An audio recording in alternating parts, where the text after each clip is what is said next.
Teman-temanku,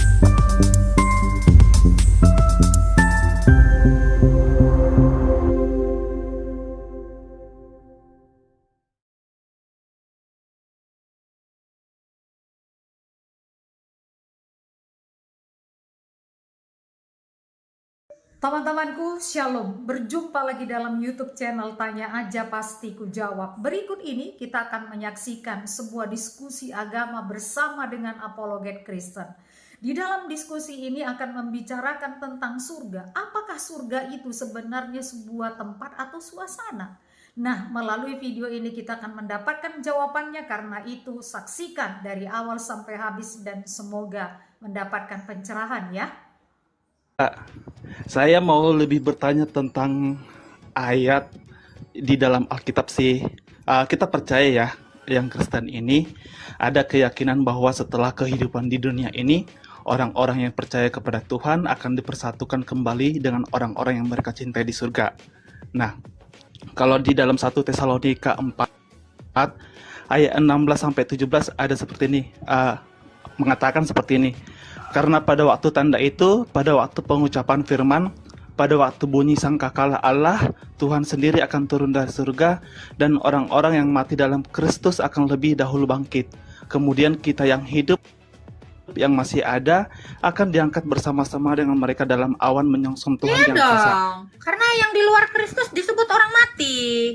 Nah, di dalam sini saya ada beberapa pertanyaan sih yang kayak bukan mengganjal, tapi setelah saya cari-cari informasinya, lebih baik sih saya mendengar dari Kak Agatha. Yang pertama itu, di dalam kita Kristen itu, surga itu bentuknya seperti apa sih? Apakah itu sebuah keadaan atau sebuah tempat? Ya, karena mungkin kamu itu kan yang dengar itu, makanya ada narasi keadaan. Itu pasti dari saya. Bukan sih. Karena pernah ada bukan debat sih.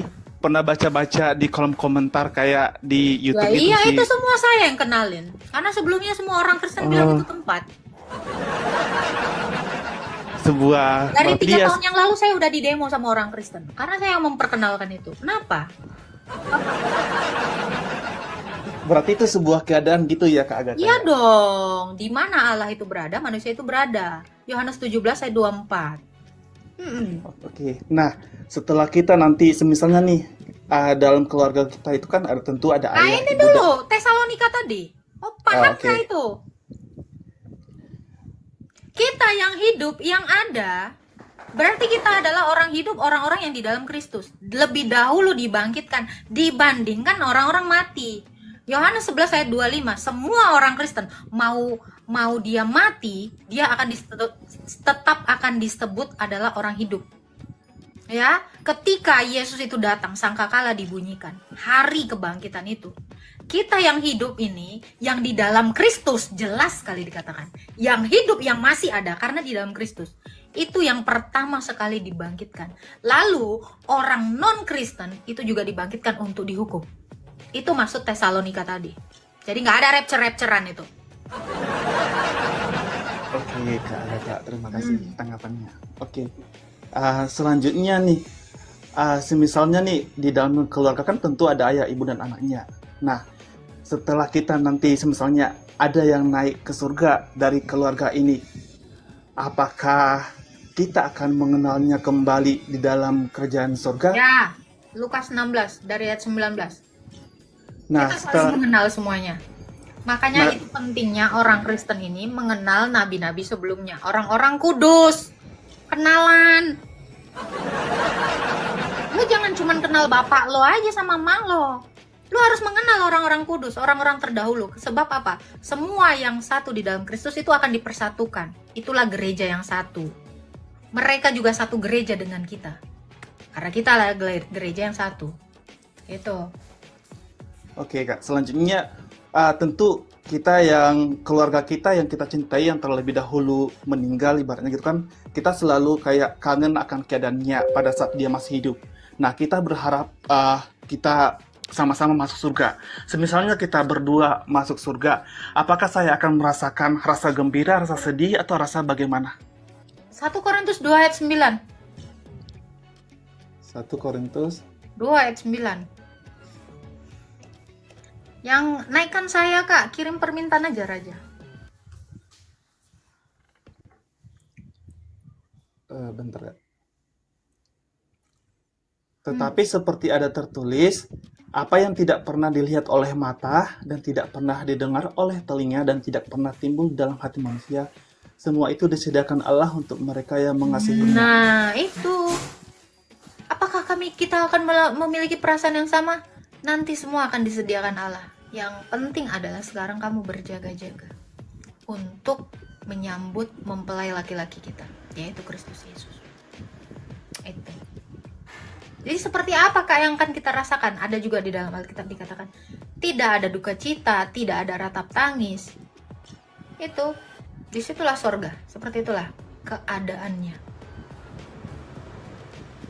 Baik, makasih Kak Gata. Untuk pertanyaan terakhir, semisalnya ada nih keluarga kita, salah satu dari keluarga kita tidak terpilih ke dalam kerajaan surga, apakah kita akan mencari keberadaannya atau seperti apa? Oke, di dalam Lukas 19 dikatakan ya, ada jembatan yang tidak bisa kita seberangi, yang dari sorga tidak bisa menyeberang ke neraka. Lukas, nih. Jadi, apakah kita mencari? Lu kalau mau cari di neraka. Lu mau ke neraka? Enggak dong. Lukas 16. Jadi pertanyaanmu pertanyaan bodong gitu ya.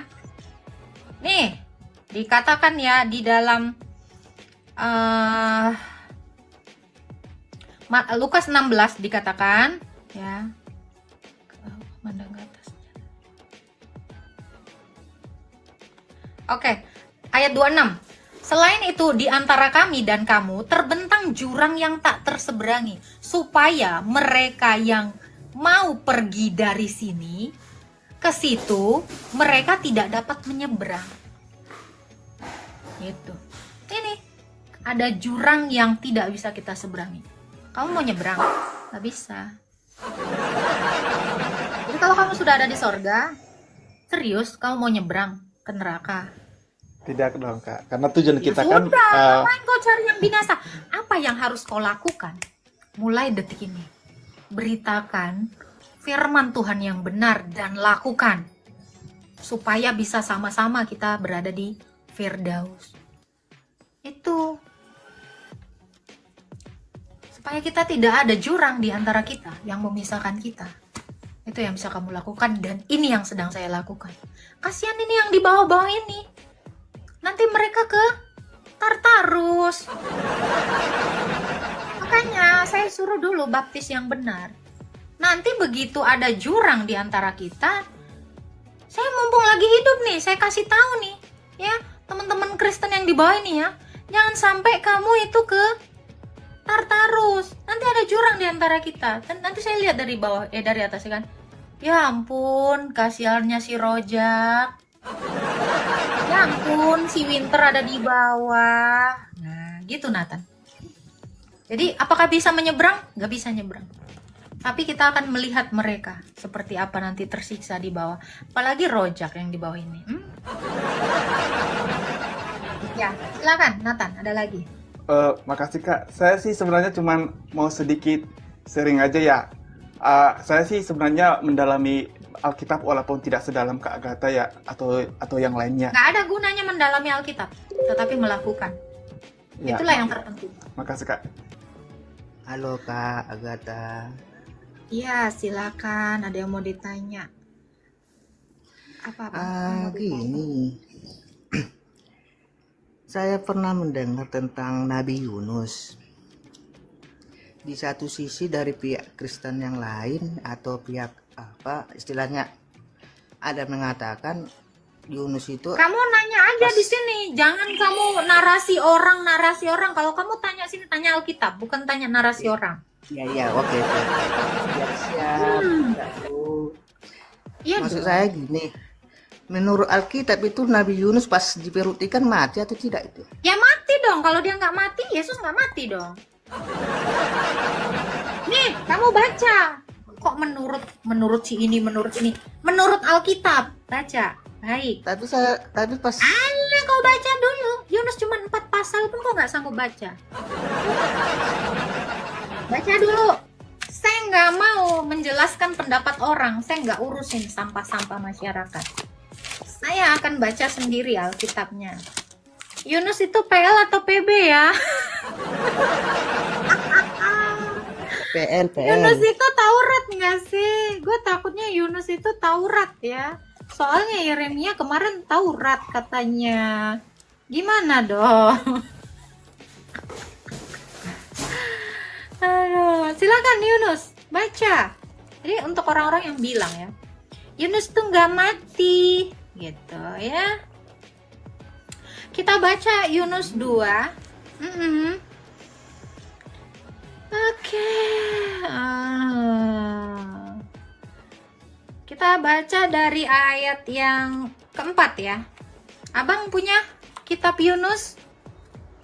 Ada. Ada. Ada nggak sih agama yang nggak punya kitab Yunus? Cuman taunya Injil, Taurat, Jabur, kitab nabi-nabi nggak tahu ya. Ada Tuhan yang mengutus Yunus tapi nggak ada kitabnya. Ada ya. Lalu aku berkata, aku telah tersingkir dari hadapan matamu. Mungkinkah aku memandang lagi bait-Mu yang kudus? Segala air telah mengepung aku, mengancam nyawaku. Samudra dalam meliputi aku. Rumput laut membelit kepalaku. Ke dasar gunung-gunung aku turun, tenggelam ke dasar bumi. Pintunya terpalang di belakangku selama-lamanya. Ketika itulah engkau mengangkat nyawaku dari dalam liang kubur. Terus itu Kak, saya mau nanya itu dia Yunus. Sabar. Dikatakan ya, dari dalam ini tenggelam di dasar bumi, pintu-pintu terpalang. Ketika itulah engkau mengangkat nyawaku dari liang kubur. Mati kagak nih? Mati nggak lo? Menurut Anda ini enggak? Nah, saya kasih tahu. Yunus itu adalah tipologi dari Yesus yang mati lalu dibangkitkan. Jadi untuk orang-orang yang bilang Yunus nggak mati, maka kamu juga akan mengatakan Yesus itu tidak pernah mati 3 hari. Sebab Yunus 3 hari di dalam perut ikan, Yesus juga 3 hari di dalam perut bumi.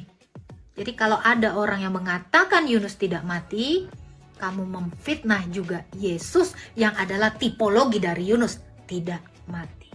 Ya, di sini dikatakan dari liang kubur. Menurut kamu saya tanya, orang yang di liang kubur itu masih hidup? Saya tanya sama kamu. Ya udah, jadi kayak menurut ini nggak ada. Menurut kitabnya Yunus, menurut Yunus sendiri, karena Yunus sendiri yang menulisnya. Jadi dia mati. Kalau ada yang bilang Yunus nggak mati, ya kau siap-siap mati. Gitu bang. Oke. Ada. Jadi gini. Udah saya nggak nanya itu. Yang penting kau tunjukkan ini ayatnya. Di ayat ke-6. Ada ayat yang lain lagi. Ayat Yunus 2 ayat 1. Ya di situ belum, orang di ayat 6 dia baru mati. Gila kamu. Jadi Kamu mendingan mualaf deh. Kamu nggak ngerti timeline. Ya ada di ayat 1. Ya di ayat 1 belum. Di ayat ke-6 udah. Ini nih bang. Lu nggak usah pakai dasi deh. Ayat 1. Kok ngomongin ayat 1? Ayat 6 udah jelas dia mati. Diangkat. Udah. Nggak usah debat di sini. Lu kan nanya di sini. Jangan debat. Protes mulu. Malu aku. siap kakakku. Nah, apalagi yang mau kau tanya? Ayat mana nih?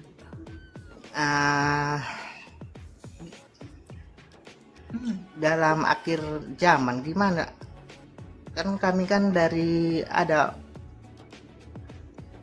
gambaran akhir zaman itu gimana tuh kayak menurut keyakinan dalam Alkitab? Tuh kan belum pernah baca Alkitab? Jarang-jarang baca Alkitab kayak. Saya nggak nanya, jarang-jarang. Kamu Kristen baru berapa hari? Berapa jam kamu Kristen? Sejak lahir kayak. Kalau sejak lahir kau udah Kristen, kok kau nggak tahu? Ya, karena di gereja kan cuma pekabaran keselamatan aja, cuma nggak ada pekabaran tentang apa nama akhir zaman. Jadi mohonlah penjelasannya. Ih, nggak mau aku jelasinnya. Kerjaan gereja kau apa? Aku pula yang capek ngurusin kau. Kau bacalah. Aku pula aku suruh. Yang dapat Tapi- durung-durung dia, yang dapat perpuluhan dia. Aku yang capek. Malas kan? Capek pula aku ngajar-ngajar kau. Tapi kan kakak buka room ini supaya orang mengerti tentang Enggak iman mah, aku buka room ini biar kau Kristennya. ngasih kolekte sama aku. Memang kau kira apa? Cari uang aku cari makan, aku buka room ini. Mau apa kau? Enak kali kau ngajar-ngajarin kau gratis. Enggak lah, bayar. Nah, kasih kakak itu lope. Enggak usah lope-lope, enggak laku lope-lope sama aku. Mau maunya singa. Jangan Apa? gitu. Kan aku kan pengen belajar kakak. Bang, kamu nih udah katekisasi belum sih? Belum pernah katekisasi, cuman karena agama saya dari warisan, istilahnya apa yang diajarkan orang tua itu yang kita dapat, apa yang di istilahnya Apa? Ya memang gereja itu warisan bang, agama semua orang diwariskan. ya itulah, makanya mohon lah ke kakakku yang cantik penjelasannya Apa yang mau kau gimana. tanya? Masa Alkitab? Kan kalau aku tanya tadi tentang apa zaman kan katanya kan ku dengarkan ada langit baru dan bumi yang baru. Itu gimana konsepnya? Gimana konsepnya? Apakah bumi dan langit yang baru itu orang-orang yang kudus itu ada di bumi ini? Itu ceritanya atau gimana itu? Entah, aku nggak tahu ceritanya. Makanya aku tanya sama kakak. Ya, aku nggak tahu ceritanya. Aku nggak tahu juga bang ceritanya sampai keluar singa di roomku ini baru aku tahu ceritanya bang. Ngomongkah? Bukan sombong loh bang. Capek aku bang. Ini serius. Ya, Pendetamu dapat perpuluhan, aku dapat laporan. Dia yang enak, kau yang pandai, aku yang sesak napas. Pantatku udah nyala, tenggorokanku kering, nggak mau lah. Mana itu? itulah dah. Mungkin pendeta kami pun Ada yang di bawah, kayak lapet katanya. Marah kau. Ini aku yang nggak mau dia- jelasin, kau bilang aku lapet. Sok-sokan yang di bawah ini. Karena berani dia naik ke atas. Mampus kalian kan? Kau aja nggak berani naik ke atas. Masih mending dia naik ke atas dimaki-maki. Rata-rata Kristen Dale ini semuanya. Oh, tuh mampus kau Arta. Dikatain Kristen Dale kau. Cuman bisa ngeritik aja kau. Kau naik ke atas saya nggak berani. Iya. Iya kan? Masih mending abang ya kan? Siap untuk Ya iyalah, dimaki-maki ya kan bang? berani bertanya kan, berani bertanggung jawab ya kan. Iya, berani kok dimaki-maki.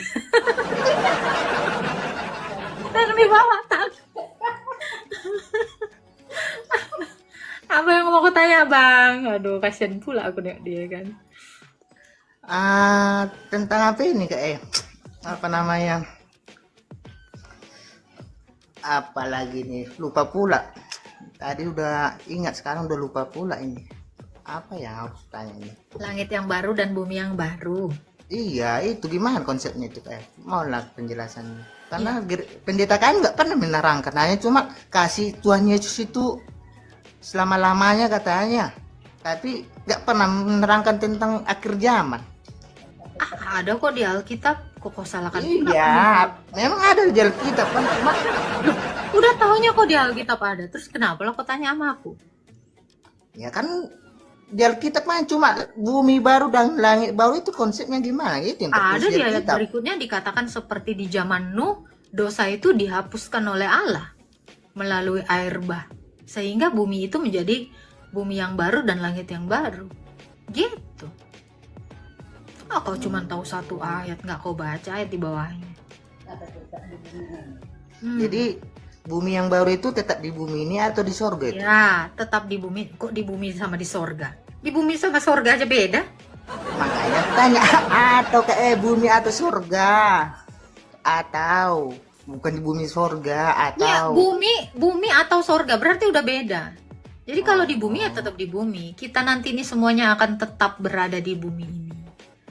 Setelah kita ini mengalami kebangkitan, kan ketika kita mati, roh kita dibawa ke Firdaus. Itu untuk yang taat kepada Yesus. Yang nggak taat kepada Yesus, yang lebih suka ngelawan dan protes, itu dibawa iblis ke Tartarus. Kalau kau nggak suka protes sama perintah Tuhan Yesus, kamu dituntun malaikat ke Firdaus rohnya. Kalau kau suka protes, ya, suka sama pikiranmu, nganeh-nganehin ajaran Yesus, nah, kau dibawa sama setan ke Tartarus. Nah, sesudah itu, ketika sangkakala itu dibunyikan, Tuhan Yesus itu datang untuk membangkitkan terlebih dahulu adalah orang Kristen, orang-orang hidup. Lalu diubahkan menjadi tubuh yang sama dengan Kristus. Makanya di situ dikatakan Yerusalem baru turun dari sorga. Nah, di situ kita diturunkan ke bumi yang baru dan langit yang baru. Dan orang-orang yang tidak percaya kepada Yesus, orang-orang mati, itu akan dibangkitkan untuk dihukum selama-lamanya. Gitu, Bang. Jadi di mana tempat kita? Di bumi yang baru dan langit yang baru, yang tanpa dosa, tanpa iblis, tanpa kematian. Itulah yang disebut dengan bumi baru dan langit baru. Sebab di langit sudah tidak ada lagi kuasa-kuasa setan atau kegelapan. Di bumi sudah tidak ada lagi dosa, tidak ada lagi kematian. Inilah bumi yang baru dan langit yang baru. Seperti jadi itu, Bang. intinya enggak lagi jadi katanya aku dengar ada kenikmatan di surga, di bumi yang baru. Nggak ada di Alkitab. Enggak ada ya. Nggak ada. Jadi ketika Yesus datang pada saat ke bumi ini, pada saat itu kita masih hidup, itu gimana? Apakah kita dimatikan Mati. atau gimana? Semua orang akan mengalami kematian. Pada saat Yesus datang langsung Ibrani 9 ayat 27. Ya, semua orang akan mengalami kematian. Sebab sama seperti setiap orang ditetapkan mati satu kali, lalu dihakimi. Gitu. Sebab Kristus dalam kodratnya sebagai manusia, dia juga mengalami kematian, lalu bangkit. Demikian kita. Oke, jadi saya tanya lagi gini, kita mengalami keberdosaan lagi ceritanya. Sebelum meninggal kita nggak mengaku keberdosaan kita, tiba-tiba kita meninggal gitu. Itu Dihakimi. itu gimana itu? Dihakimi. Nggak sempat kita mengaku keberdosaan kita itu. Ya, jangan nggak sempat dong. Keburu telat, nanti sakit mah. Jadi orang Kristen begitu dia menyadari dia salah, dia harus mengakui dosanya dan ekaristi. Kalau tidak sempat ya dia mati dalam dosanya. Ya, kalau kamu itu mati sebelum mengakui dan memohon ampun atas dosamu, ya kamu mati dalam dosamu. Maka kamu akan dihakimi sesuai dengan perbuatan. Gitu, Bang. Makanya hati-hati orang Kristen. Ya, selalu dikatakan anggaplah. Jadi kalau ekaristi itu tiap hari atau tiap minggu itu kayak. Karena di gereja kami hanya sekali 3 bulan ekaristinya perjamuan. Ya, di Alkitab dikatakan murid-murid Yesus itu setiap hari ekaristi. Sehari 1 kali ekaristi. Ya, kalau pendetamu bisa mengadakannya 1 minggu sekali ya nggak apa-apa. Ya, kau berdoa aja supaya jangan mati. Enggak, ini sebelum minggu itu kebetulan sekali 3 bulan pula di sini tempat kami. Ya janganlah, Yesus bilang tiap hari. Makanya Rasul itu tiap hari. Yesus itu nyuruh tiap hari. Makanya Rasul melakukan itu. Sebab Rasul-Rasul itu diajarkan Yesus untuk melakukan itu semua. Iya. Iya. Terima kasihlah kakakku yang cantik. Alah, udahlah. Pencerahan. Nah, Tuhan berkati. Iyalah. Halo, salam. Ya, salam Pak Erikson. Silakan. Iya, saya tadi terkait ekaristik tadi. Oke lah, perjamuan kudus. Tapi itu kan nggak bisa dilakukan sendiri tuh, Kak Agatha. Itu maksudnya gimana penjelasannya? Ya memang nggak bisa dilakukan. Yang bisa melakukannya itu imam. Yang nyuruh kau melakukan saya sendiri contoh. siapa? Makanya itu Iya, contoh sebabnya, ini. dengar. Iya. Itu sebabnya kenapa Yesus itu memanggil murid-muridnya dan ada yang menjadi imam. Kalau kamu baca di Kisah Para Rasul, ada yang namanya episkopos, presbiter, dan diakon. Karena nggak bisa dilakukan sendiri. Memang harus dilakukan seorang imam, karena hanya seorang imam yang bisa memberikan kurban ekaristi itu kepada jemaat. Gitu, Bang. Ya, tapi kalau kami ini sekali sebulan di akhir Oh, di bikin awal aku bulan. minta lah sama pendetamu setiap minggu. Sistem organisasi setiap bulan. Gitu. Ini aja, Bang. Jangan protes. Sistem organisasi Saran itu. saya. Nah, Iya, saran saya abang cari aja gereja yang tiap minggu melakukan ekaristi. Selesai masalahnya toh. Daripada kamu protes, pendetamu nggak dengerin, kau cari aja gereja yang melakukan ekaristi yang benar tiap minggu. Itu adalah solusinya. Betul tidak?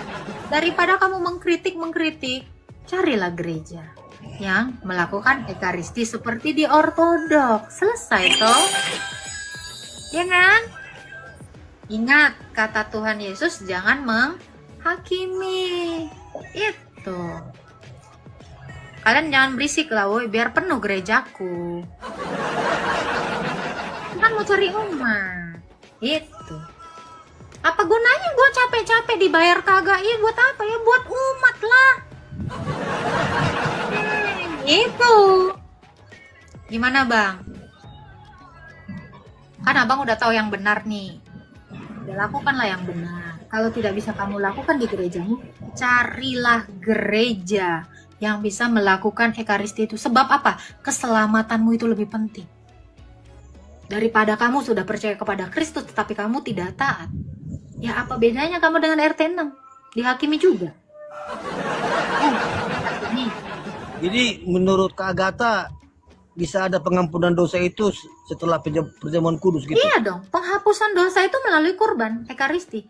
Tanpa penumpahan darah tidak ada penghapusan dosa. Itu kata Alkitab. Ada ayatnya. Iya. Udah pernah kalau baca saya- ayat iya, itu? Iya, pernah saya baca itu. Ya saya mengerti lah, paham lah. Cuma ayatnya nggak tahu di mana gitu tulisnya. Ada, saya bisa tunjukkan ayatnya. Gitu. Hampir seluruh penghapusan dosa itu menurut Taurat itu dengan menumpahkan darah.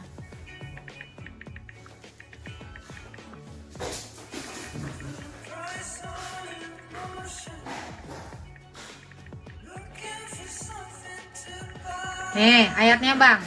Kau baca di Ibrani 9 ayat 22.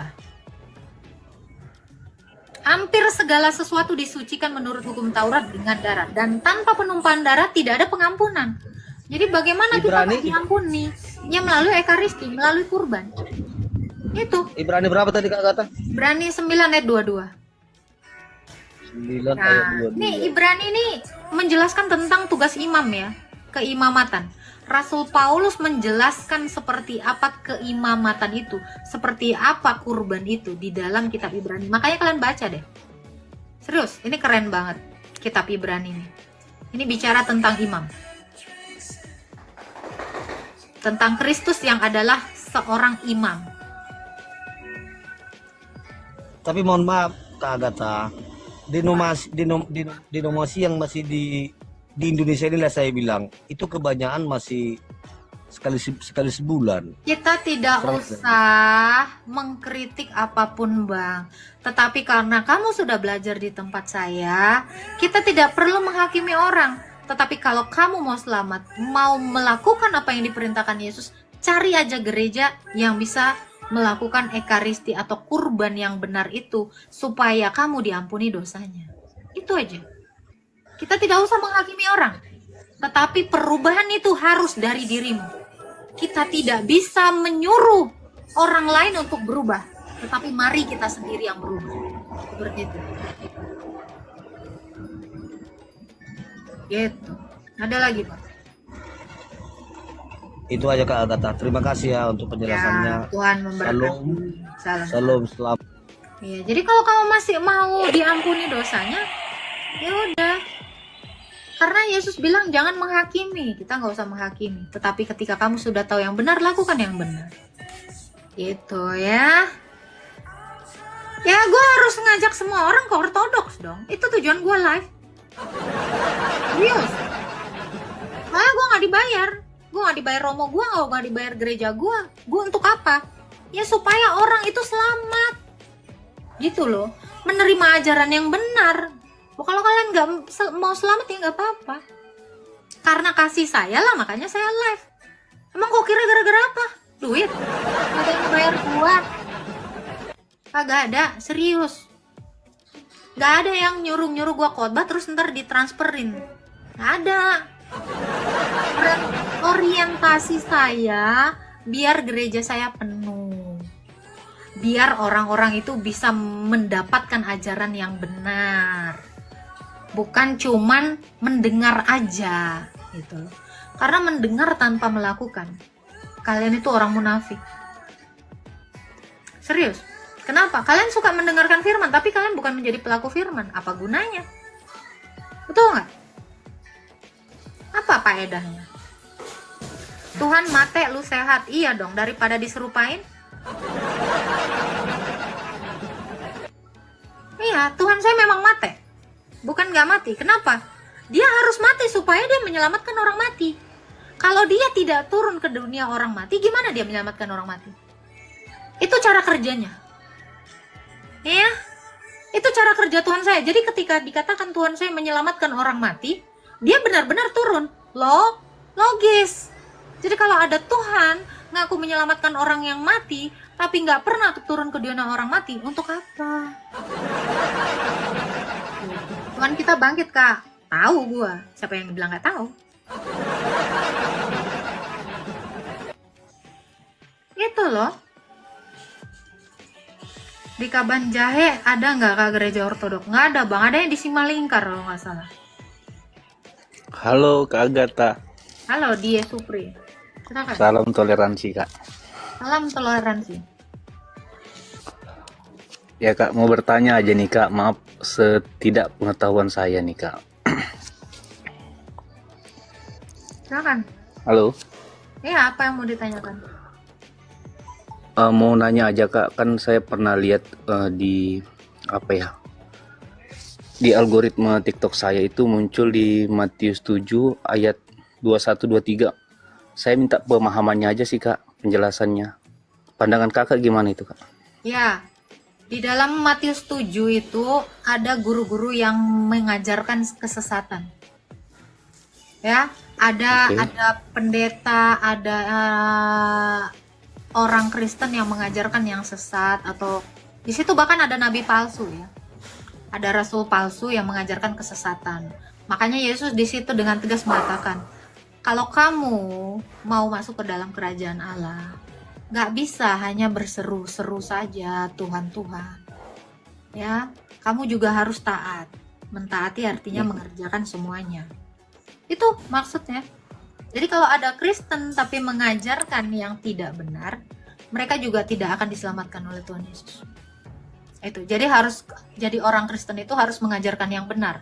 Sekalipun bermujizat, sekalipun bernubuat, sekalipun mengusir roh-roh jahat, itu nggak akan diselamatkan oleh Yesus kalau dia tidak mengajarkan yang benar. Gitu. Tapi Jadi, ajaran tertulis di situ kekristenan enyahlah ini, kalian. kenapa?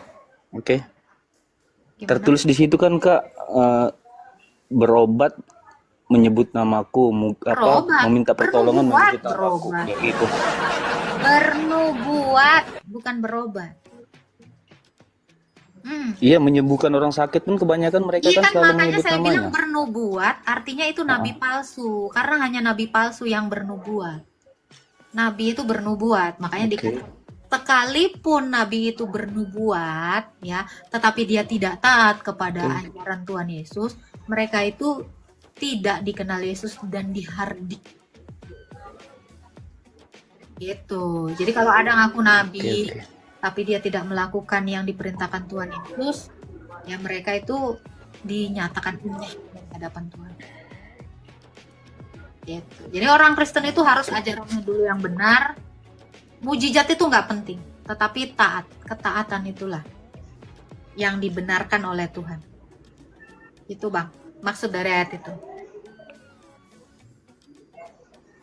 Oh gitu ya Kak ya. Oke lah Kak, cuman sekedar bertanya saja Kak. Terima kasih sudah diterima Kak, salam toleransi Kak. Ya, salam toleransi Bang.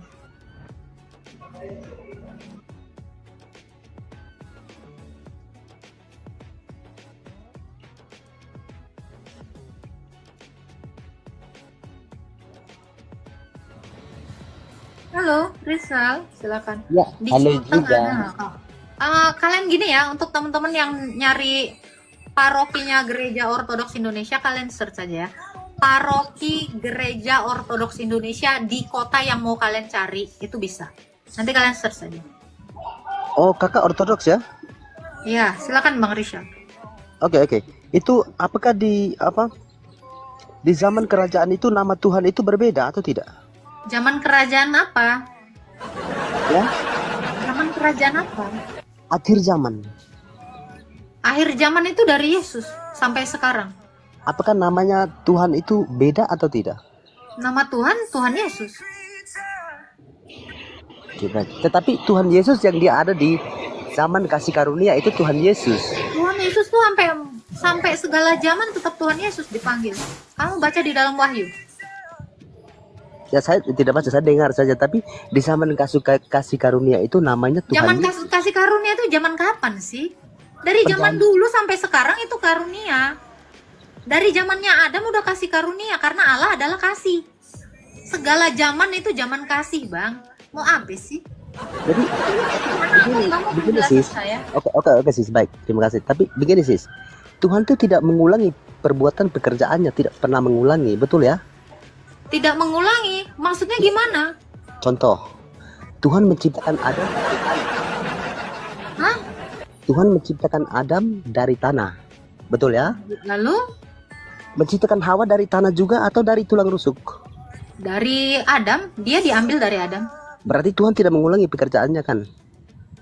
Tuhan sekali melakukan itu terus kekal. Kenapa? Ya itu yang saya tanya lah. Karena begini, saya ada dengar juga katanya di dalam hukum Taurat nama Tuhan itu Yahweh. Nggak ada. Di dalam hukum kasih karunia nama Tuhan itu Yesus. Mana ada? Memang kapan? Di zaman kerajaan, zaman penghakiman, bukan Tuhan Yesus lagi, Tuhan Yahweh lagi, tetapi Tuhan yang maha kuasa. Lah itu dia yang satu. Apa? Itu kan gelar-gelar dia. Apa sih? Ya itu. Tuhan maha kuasa bukan nama, Bang. Iya, Maha kuasa itu memang dari dulu. Dari sebelum segala zaman juga dia udah maha kuasa. Coba kamu baca Wahyu 1 ayat 8. Dia yang sudah ada, yang ada, dan yang akan datang yang maha kuasa. Jadi Yesus itu dari sebelum dunia ada dia udah maha kuasa. Di saat itu dia maha kuasa, ke depan juga maha kuasa. Baca Wahyu 1 ayat 8. Apa sih kau ini? Ngomong gak pakai data? Gua dari tadi bawa data loh. Ganti-ganti nama. Sejak kapan Tuhan ganti nama? Dari dulu dia maha kuasa, itu gelar. Emang dia hakikatnya maha kuasa? Gimana dong? Thank you Bang Antonio. God bless you tuh. Coba Bang. Apa sih lu dari tadi gak jelas banget? Buka mute-nya. Zaman kasih karunia. Alah itu kasih kok sepanjang segala zaman. Mana coba? Gimana Bang? Nih teman-teman siapa sih nih? Aneh. Terus kan aneh gitu. Abad ketiga dari abad Pada 1 zaman- kami merayakan Pada zaman Sabar. Kekaisaran Konstantin itu dari Minggu kok jadi hari Sabtu kok jadi hari Minggu. Enggak, Sabtu tetap kami rayakan. Itu Sabat dan Minggu Anda Yahudi kami juga ya? merayakan. Gini saya kasih Berarti tahu Anda- ya Bang Kris ya. Kami tuh beribadah tiap hari. Puncaknya itu adalah hari Minggu. Sama seperti perayaan Paskah. Paskah itu dirayakan 8 hari. Puncaknya itu hari Minggu, ya. Jangan bodoh. Sabat tetap kami rayakan, Minggu kami rayakan. Karena Kristus hari Minggu bangkit. Di mana yang dirubah? Di mana yang dirubah? Saya tanya, yang mana yang dirubah? Yesus bilang, lakukanlah ini sebagai peringatan akan aku. Loh, kami ekaristi tiap hari. Di mana dirubahnya, Bang? Iya, masalah penyucian, Sabat adakanlah pertemuan kudus Penyucian. pada hari Sabat. Itu Di bukan mana hari Minggu. dikatakan sabat penyucian, Bang? Dalil apa Adakanlah itu? pertemuan. Dalil apa itu? Tuhan Sabat bilang di penyucian. Keluaran 20, ingat dan kuduskan hari Sabat. Ya. Kenapa jadi Minggu dan hari lain? Hari lain. Yesus masalahnya hari Minggu bangkit, Bang. Gimana dong? Enggak ada. Yesus itu bangkit hari Minggu. Kami Iya, merayakannya. tapi bukan memindahkan Sabat ke Minggu, dia bangkit Minggu. Sabat Iya. kami rayakan, Minggu kami rayakan. Di mana berubahnya, dipindahnya? Di mana, Bang? Gimana? Saya kasih tahu ya, untuk orang-orang yang ngaku Kristen tapi nggak pernah tahu perayaan Paskah itu dirayakan selama 1 minggu. Puncaknya itu ya hari Minggu. Ya, kalian harus tahu juga ini. Ya, punya kitab Makabe, nggak punya. Ya, gitu ya.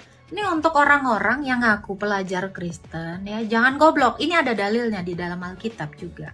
Ya, selama 8 hari itu dirayakan. Sama demikian juga hari raya ukupan. Itu ada puncaknya. Perayaan itu bukan 1 hari. Ini orang Kristen harus tahu. Malu nggak tahu kita perjanjian lama? Oh ya, Chris Walujan, silakan. Atau kamu Rizky, ada yang mau kamu tanya? Nah, kan itu Kak, di hukum Taurat keempat kan dibilang 6 hari lamanya bekerja, pada hari yang ketujuh gitu Kak. Iya, itu hari Sabat. Terus? Kan kalau kita lihat kalender sekarang kan, Kenapa? hari ketujuh itu kan hari Minggu Kak. Mana ada hari ketujuh hari Minggu? Agak lain kau. Kau baca lagi kalender kau. Hari ketujuh itu Sabtu, Bang. Minggu itu hari pertama, balik lagi. Kau tengok kalender kau. Aduh Tuhan. Punya kalender kali kamu.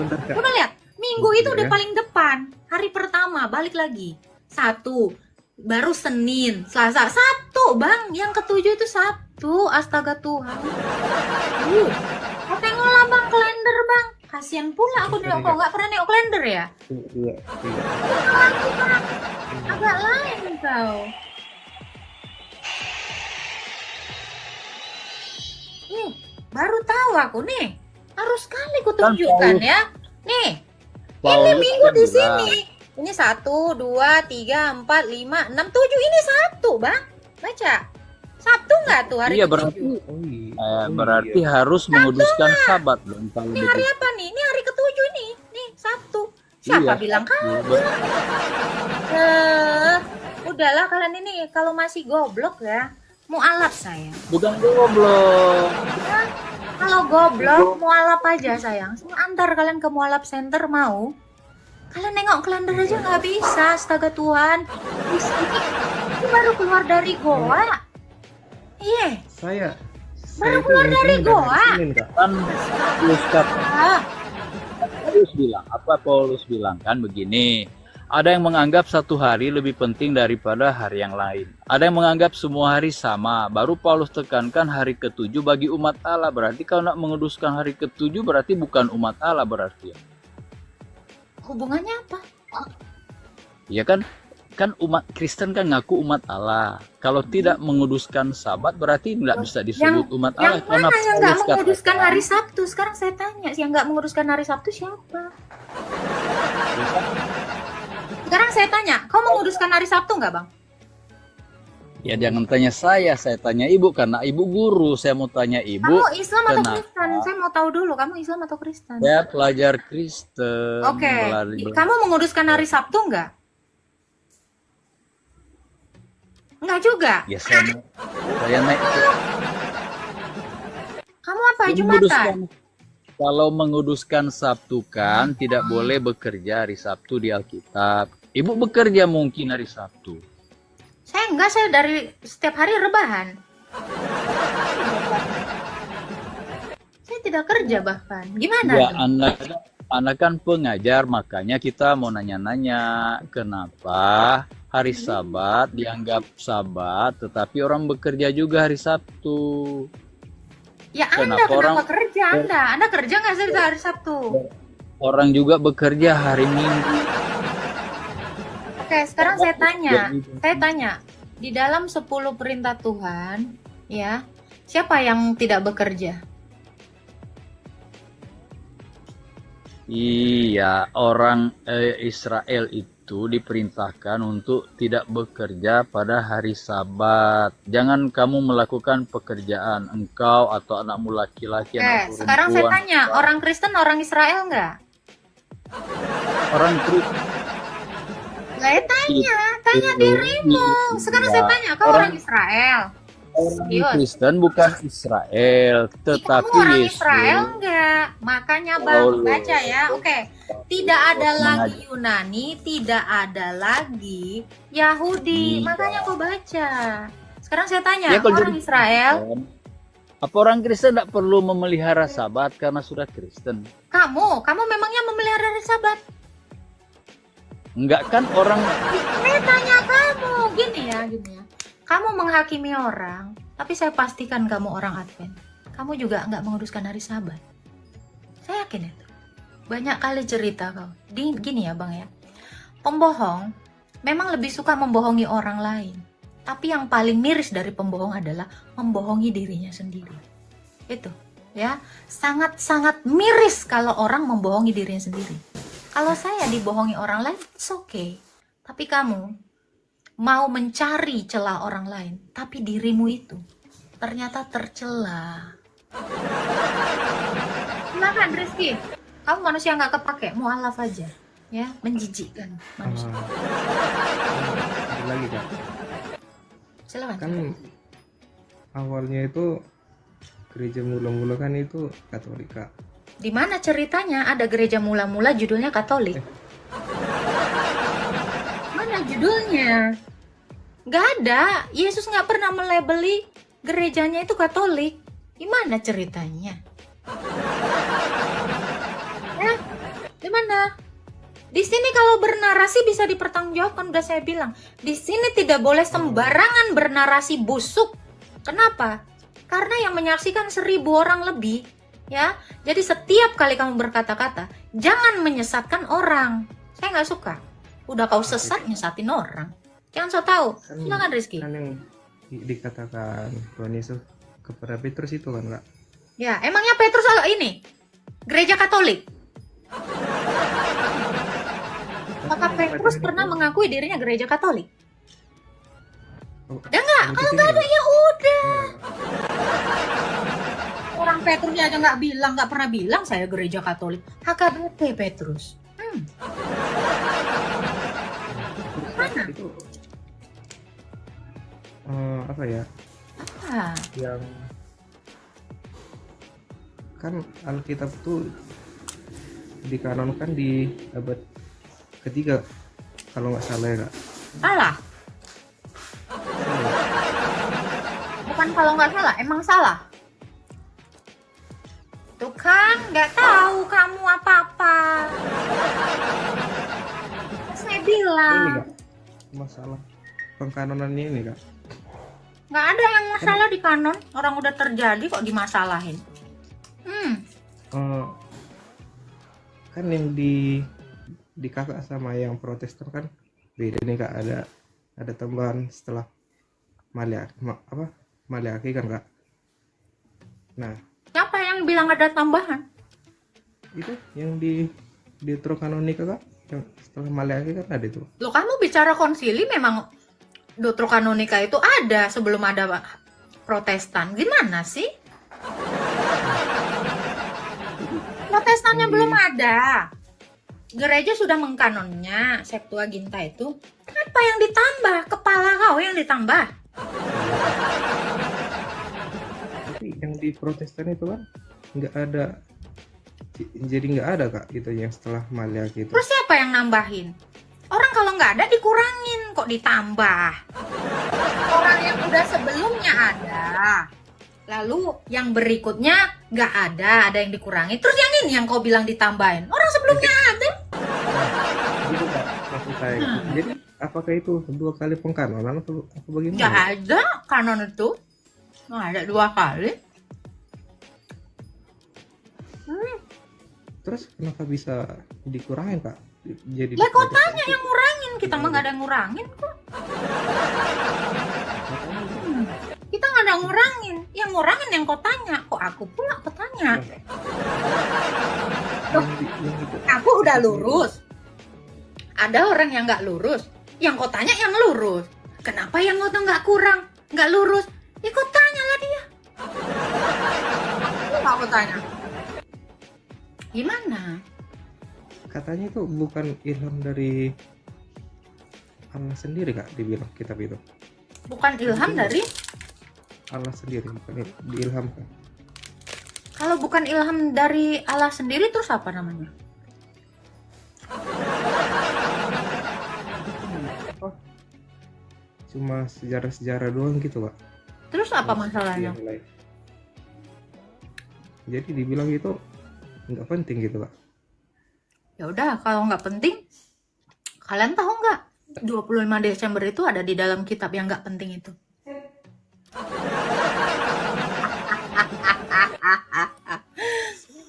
Ya, tidak ada yang tidak penting. Semua penting. Kalau gitu, kamu jangan SD ya. Karena buku pelajaran kau tuh nggak penting, sayang. Nggak usah sekolah, kan nggak penting.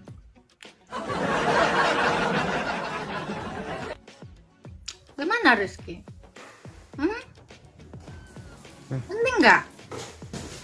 Bisa aja sih Kak. Kemarin Oh, tuh udah, ini buku tuh- matematika penting nggak untuk pelajar?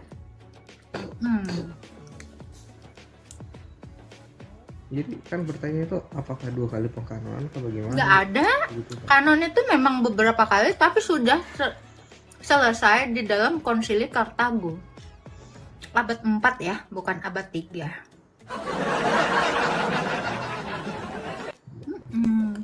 Gimana? Jadi kalau Anda banyak protes kayak gini, nanti saya panggil Anda Protestan. Protestan mulu. Kamu tuh protes mulu. Apa sih kerja kalian itu? Yang udah ada. Konsili sudah menetapkan bahwa kitab itu adalah patut dibaca atau layak baca. Sudah terkanon. Sedemikian adanya. Jangan protes mulu. Lu kalau protes mulu, karena gini bang, saya kasih tahu Anda. Konsili yang dilakukan gereja semesta itu berdasarkan persetujuan Roh Kudus.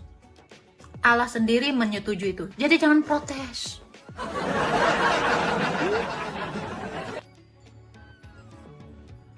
Gereja percaya Roh Kudus itu yang memimpin konsili.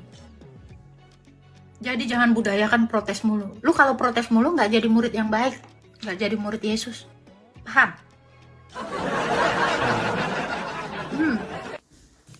Ada lagi Bang Rizky? Masalah itu, Kak, Apa? pernikahan gitu. Kenapa? Kau mau nikah? Masih tanya-tanya Kak. Nanya apa kok? Kau mau nikah?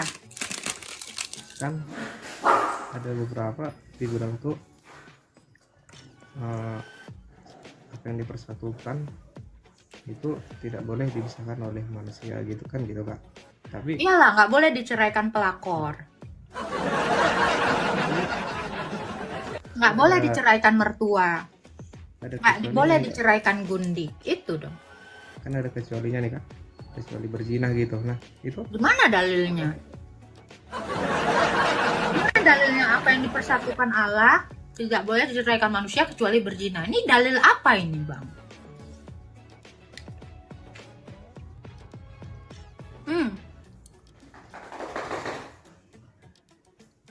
Apa? Ayo dong, jangan lembek banget dong. Laki kalau lembek nih, gue gemes.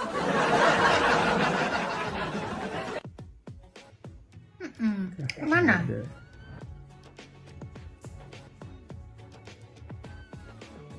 Ada lagi yang ditanya bang. Nanti tai gigi saya tambah banyak nih bang. Lama banget nunggunya. Udah lah, Kak. Sampai situ aja lah mungkin nggak? Sampai situ aja. Takut. Bukan. Apa? Soalnya Kamu kemarin tuh- ngomongin pernikahan, Kak. Masalah pernikahan. Terus yang kau bahas perceraian. Kan nggak nyambung, Bang. Iya.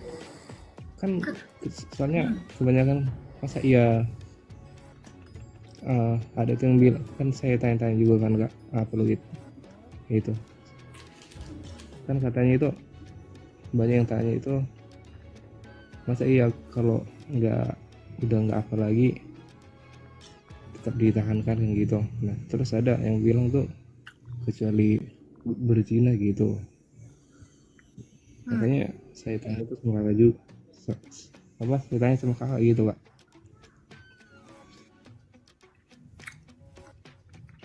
Puji Tuhan, kita sudah bersama-sama menyaksikan video diskusi agama ini bersama dengan Apologet Kristen, dan dari diskusi ini saya ada yang tidak setuju dengan Agatha terkait dengan surga. Dia berkata bahwa surga itu adalah sebuah suasana, tetapi yang benar sebenarnya surga itu adalah sebuah tempat sekaligus suasana, tempat di mana Allah berada dan yang akan membawa setiap orang percaya ke sana. Surga itu juga adalah suatu suasana di mana ada damai sejahtera, ada sukacita, dan tidak ada air mata serta penderitaan di sana. Jadi teman-teman, jangan pernah berpikir bahwa surga itu hanya suasana semata, tetapi itu juga harus dipahami sebagai tempat di mana setiap orang percaya akan dibawa oleh Tuhan Yesus Kristus sendiri pada waktu akhir zaman nanti. Jadi setiap orang dari sekarang harus percaya kepada Tuhan Yesus, harus beriman kepada Tuhan Yesus, agar ketika Tuhan Yesus datang kali yang kedua, engkau dan saya menjadi orang-orang yang ikut bersama dengan Tuhan Yesus. Kiranya Tuhan Yesus memberkati.